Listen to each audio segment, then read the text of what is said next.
The number one sure way to make your marriage/relationship work. I promise you. Stay tuned.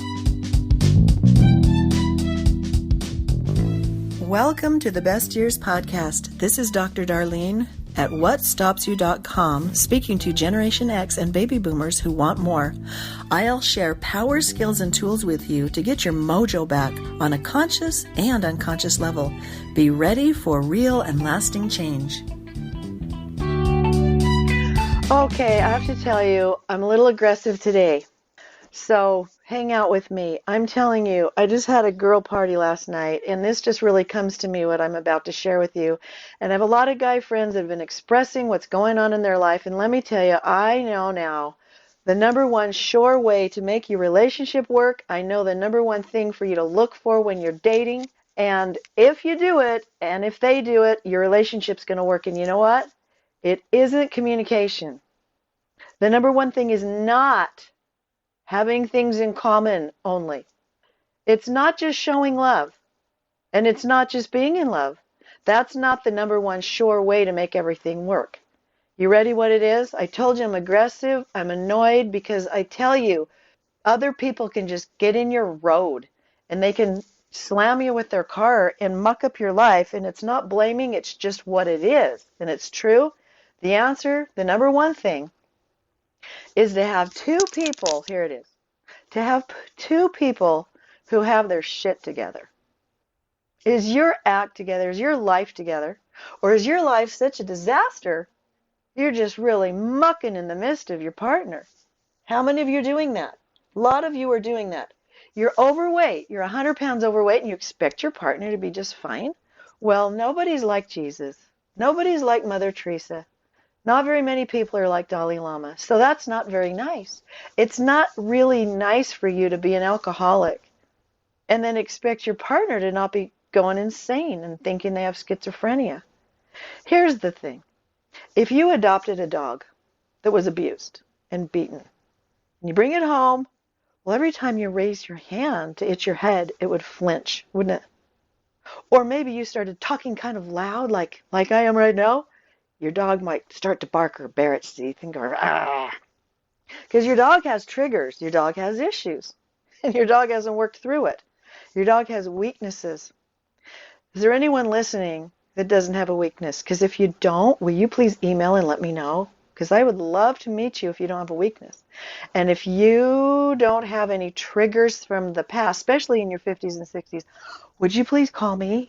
Because I want to talk to you. And if you know anyone perfect, I want to know their name. So you're not perfect. You have triggers. You have issues. But I'm telling you right now, you go fix it. Whatever it is. Now, you know I have a free balanced living wheel that I give away right and left, and it's the coolest assessment. It's one of my favorite things. I've been using that for probably 15 years. And when I'm doing this whole podcast thing, I think, what's my greatest product I could give away? It's still the Balanced Living Will assessment, because it lets you know exactly where to focus. So once you know exactly where to focus, your task is to go fix it. It's not your spouse's, your partner's problem to fix it. And don't expect them to hang out with you if you're so off base and you don't have your crap together, your financial burdens onto the other person. That's not very nice. I want you to step back and ask a question to yourself. I want you to step back and look at you, just the way you are right now, with all your lovely weaknesses. Would you want to be married to you? There are, because I've worked with lots and lots of people, there's quite a few of you that are going to say, yes, I would. I would love to be married to me because I am easygoing and I have my crap together. I have my stuff. I'm facing it. I'm owning it, blah, blah, blah. I'm recognizing it. I can set boundaries, and I would love to be married to me. But I know there's many of you listening that go, oh my gosh, no. That would be really, really, really hard for me to be married to me. Because as I look at myself, I don't really take good care of myself. I'm really not that attractive anymore. Now, on a scale from 1 to 10, 10 being ugly, I can't look at you, I don't know where to look, and 10 is beautiful, Every person listening can go back and forth on this continuum and look better. Hi, Tink. Tink's got little bells, and every time I do a podcast, you're going to hear her tinker bells, and you're going to hear my rooster outside. Just saying. So everybody can look good and bad, and everyone can look better and worse. And I know that I can look, okay, fine, I can look good, and I can look good. But there are times when I don't look good at all. In fact, it's really funny. Okay, this is really funny. So we get up on Sunday morning, and we're going to breakfast, and I'm like, just saying to my boyfriend, hey, I just don't want to really get ready right now. I just might throw a hat on. He goes, it's okay, honey. I'll just tell everybody that I just got you out of the hospital. I laughed for like 15 minutes. In fact, I still laugh about that because I just look really, really bad some Sunday mornings. And it's okay. But is it nice to your partner to stay on the low end from 0 to 10? No. Because is there anyone listening that likes to look at something that doesn't look good? No. Everyone who's hearing me would rather look at a pretty yard than a yard that's not pretty. Everyone would like a pretty sunset than something that's gonna not as pretty to you.